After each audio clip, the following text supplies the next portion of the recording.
What's going on? Just wanted to show you how I'm dealing with this ant colony that popped up next to my plant here. I got some first Saturday lime, and it's safe for gardening. And if you look at the ingredients here, it's calcite and citric acid.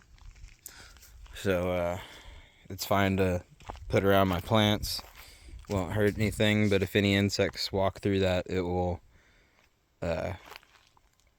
kill them and keep them from coming back. Usually it just acts as a barrier. They won't really mess with it.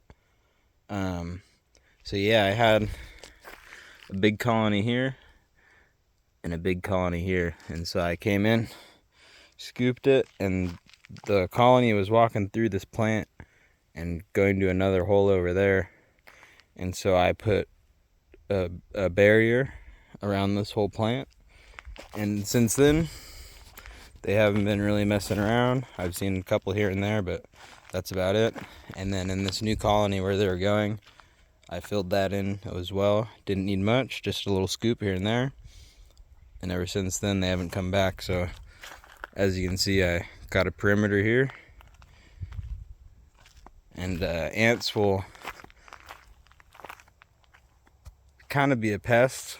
They'll farm aphids, and they're sap suckers when it's a drought and there's no water around. They'll use your plant as a water source. And yeah, you just got to be careful. So I'm going to take this colony and try to get them out of here. Not really too worried about them outside of my garden area, but just right next to this plant, I don't want that. So that's how I deal with ant issues and problems. So yeah, good luck.